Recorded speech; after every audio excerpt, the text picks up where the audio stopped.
بسم اللہ الرحمن الرحیم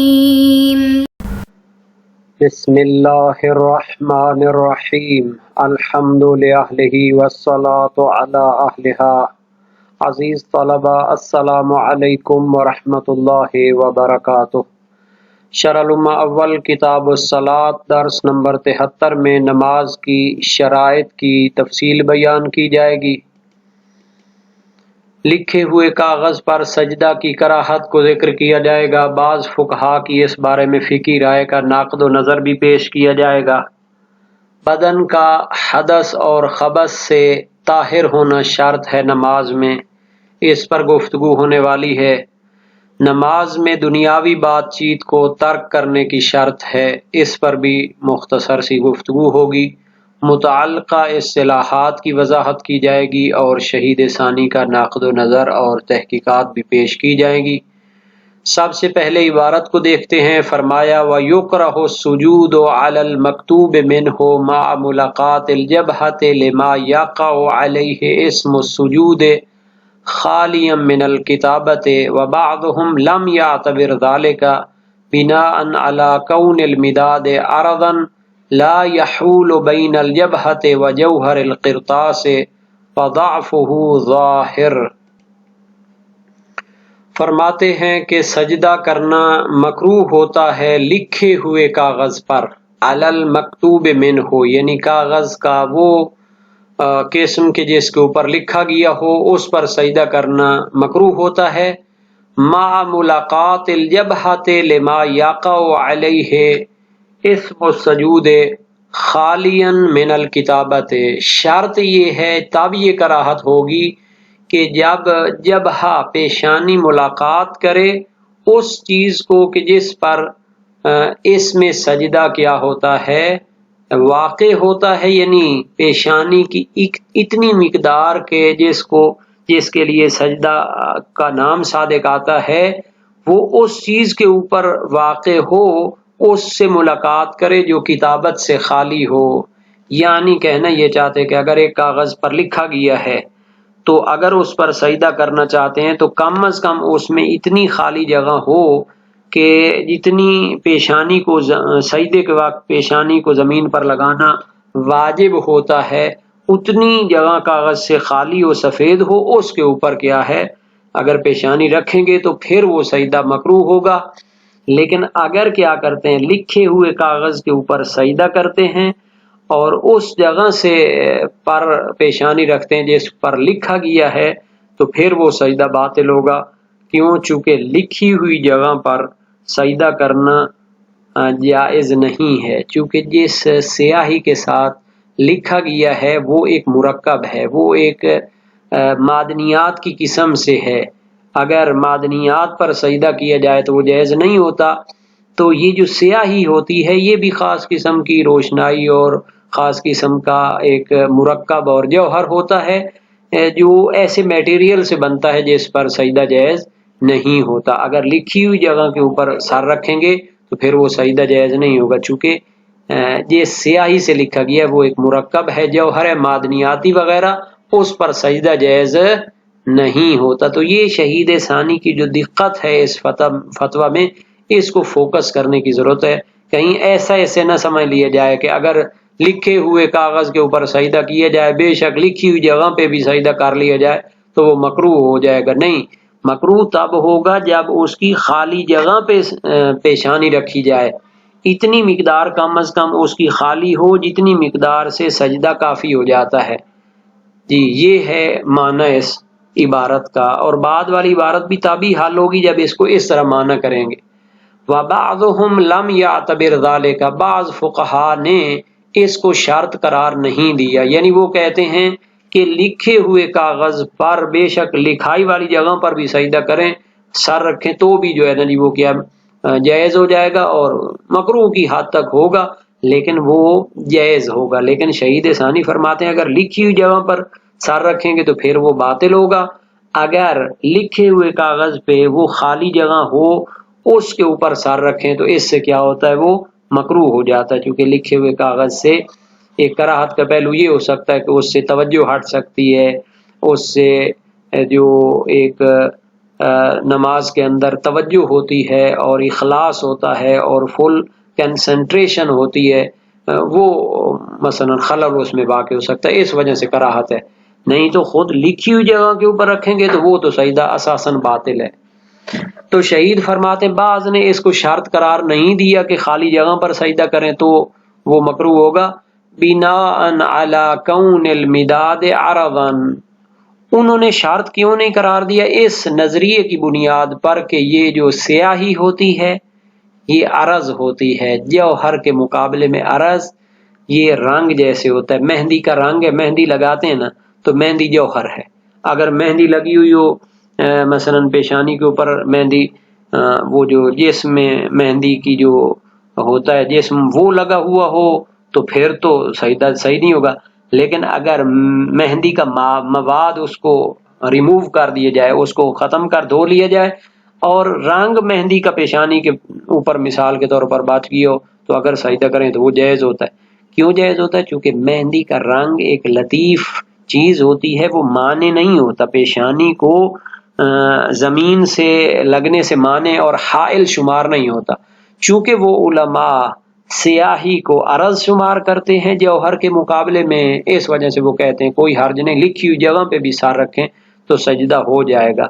لا یحول بین الجبہۃ وجوہر القرطاس، یہ سیاہی عرض ہوتی ہے، یہ حائل اور مانے نہیں ہوتی پیشانی کے درمیان اور کاغذ کے میٹیریل کے درمیان. چونکہ کاغذ کے اس میٹیریل پر سجدہ جائز ہوگا جو کیا ہوتا ہے قنب وغیرہ کی جن سے ہو، جس پر سجدہ جائز ہوتا ہے عمومی حالات میں. وَضَعْفُهُ ظَاهِرٌ، شہید ثانی فرماتے ہیں یہ جو انہوں نے نظریہ دیا ہے یہ واضح طور پر ضعیف اور کمزور ہے، صحیح نہیں ہے، دلیلوں سے اس کو ثابت نہیں کیا جا سکتا. کیوں جناب علی؟ کاغذ کے اوپر جس سیاہی سے کم از کم آج سے 5-7 صدیاں پہلے لکھا جاتا تھا وہ لطیف نہیں ہوتی تھی، وہ گاڑی سیاہی ہوتی تھی، وہ ایسے میٹیریل سے بنائی جاتی تھی جو جوہر کی طرح ہوتا تھا، وہ اس کے اوپر جم جاتا تھا، ایک تہ چڑھا دیتا تھا کاغذ کے اوپر.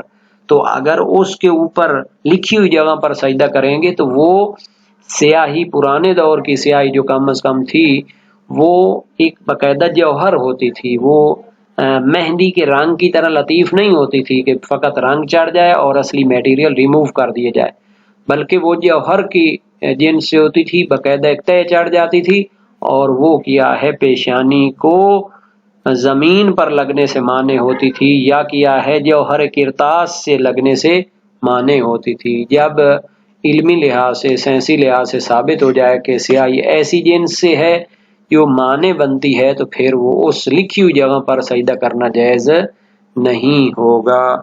تو یہ جناب علی بحث تھی کاغذ کے متعلق، ایک تتمہ تھا، یہ اپنے اختتام کو پہنچ گیا.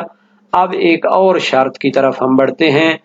الخامس طہارت البدن، نماز کی شرائط کے بارے میں گفتگو ہو رہی تھی، ان میں سے 5ویں شرط یہ ہے کہ نماز میں نماز گزار کا لباس پہلے بیان ہو چکا تھا، یہاں بدن کی بات ہے، اس کا بدن کیا ہونا چاہیے؟ پاک ہونا چاہیے. من الحدث، حدث سے بھی پاک ہونا چاہیے، والخبث، خبث سے بھی پاک ہونا چاہیے.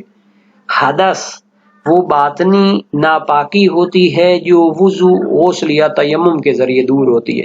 کہنے کا مطلب یہ ہے کہ جب انسان نماز میں داخل ہو تو وہ وضو، غسل یا تیمم کر چکا ہو اور وہ باطنی ناپاکی جو ہوتی ہے اس کو ختم کر چکا ہو.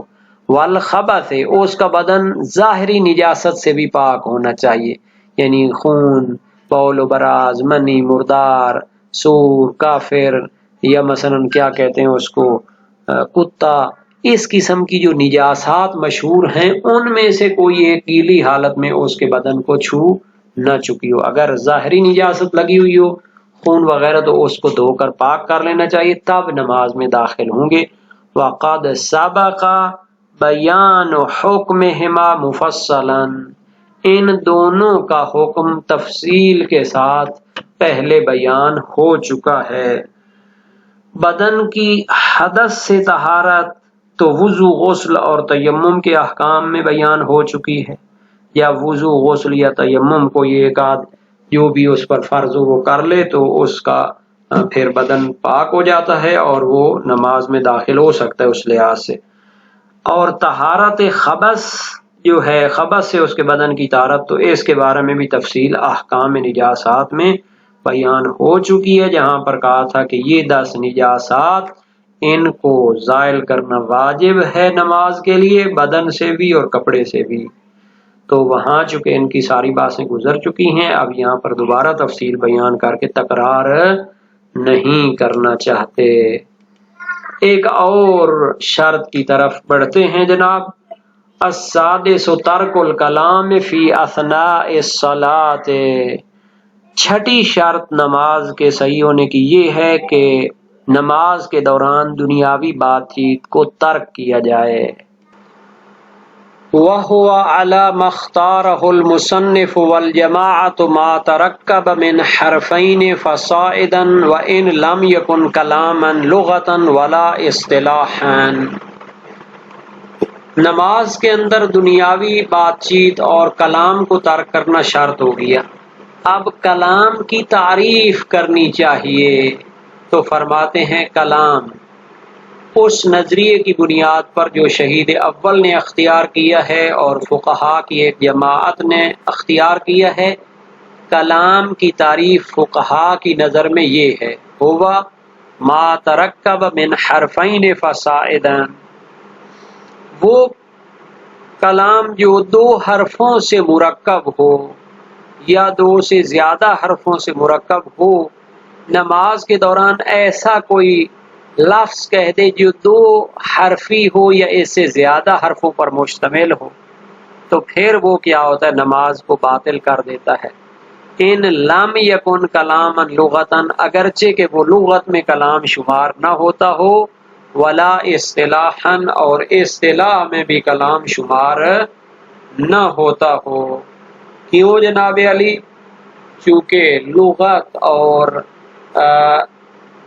ڈکشنری کے اعتبار سے کلام کی ایک تعریف کی گئی ہے اور اصطلاح کے اعتبار سے کلام کی دوسری تعریف کی گئی ہے۔ ہمیں یہ دیکھنا ہے کہ آیا وہ کیا ہے، فقہا کا جو معنی ہے اس معنی میں کلام ہے یا نہیں ہے۔ تو دیکھیں جناب، اس اصطلاح سے مراد یہ بھی ہو سکتا ہے کہ نحویوں کی اصطلاح میں جو کلام ہوتی ہے، تو کلام جو لغویوں کی اصطلاح میں ہوتی ہے، ہر وہ لفظ کہ جو بولا جائے اس شرط کے ساتھ کہ وہ با معنی ہو، چاہے ایک حرف پر مشتمل ہو یا 2 حرفی یا زیادہ ہو۔ ایک حرفی جیسے واو عاطفہ ہوتی ہے، اور 2 حرفی جیسے من یا من، جو کہ مثلا الفاظ ہیں لغت میں با معنی لفظ شمار ہوتے ہیں، اور زیادہ جو حرفوں پر مشتمل ہیں جیسے اسماء اور افعال ہیں جیسے زید وغیرہ۔ اصطلاح نحوی میں جو چیز کلام ہوتی ہے وہ 2 کلموں سے مل کر بننے والا ایک ایسا کیا ہوتا ہے، جملہ ہوتا ہے جس کے درمیان اسناد تام پایا جائے۔ زید قائم، زید مبتدا اور قائم خبر، دونوں کے درمیان اسناد تام پایا جاتا ہے، معنی مفید کا افادہ کرتا ہے جس پر خاموش ہونا صحیح ہوتا ہے۔ تو یہ ہو گیا جناب اصطلاح نحات میں کلام کا معنی۔ لیکن فقہا کے جو تفسیر یا فقہا نے جو تعریف کی ہے اس کلام کی، وہ 2 حرف پر مشتمل لفظ ہے یا زیادہ حرفوں پر مشتمل ہو، چاہے معنی اس کا ہو یا نہ ہو، پھر وہ کیا ہوتا ہے، مبطل نماز ہوتا ہے۔ وہ لفظ ہے کہ جو 2 یا اس سے زیادہ لفظوں سے مرکب ہو کر بنا ہو، چاہے معنی رکھتا ہو، جیسے مستعمل کلمات ہوتے ہیں، یا بے معنی اور مہمل الفاظ جیسے دیز اور بیز وغیرہ ہوتے ہیں۔ پس کلام فقہی اور کلام لغوی میں عموم خصوص من واجہ کی نسبت ہے، مادہ اجتماع بھی ہے، 2 مادہ افتراق بھی ہیں کہ جناب علی کلمہ بامعنی کے جو دو حرفوں سے مرکب ہو، جیسے یا حرف ندائیہ ہے، یہ کلام فقہی بھی ہے، کلام لغوی بھی ہے۔ کلمہ بے معنی کے جو دو حرفوں یا زیادہ سے بنا ہو، کلام فقہی تو ہے لیکن لغوی نہیں ہے۔ اور ایسا کلمہ جو بامعنی ہو، ایک حرفی ہو، جیسے واو عاطفہ، کلام لغوی تو ہے لیکن کلام فقہی نہیں ہے۔ اسی طرح کلام فقہی اور کلام نحوی کے درمیان بھی نسبت پائی جاتی ہے، اس کو بھی انسان جو ہے درک کر سکتا ہے۔ خلاصہ یہ ہے کہ دو حرف اگر بولے جائیں، چاہے وہ بامعنی ہوں چاہے وہ بے معنی ہوں، تو نماز باطل ہو جاتی ہے، اگرچہ اس کو کلام لغوی یا اصطلاحی شمار کیا جائے یا نہ کیا جائے۔ تو یہ تھی جناب شرائط نماز کی طرف تھوڑی سی گفتگو، انشاءاللہ ان کی تفصیل بعد میں بیان کی جائے گی۔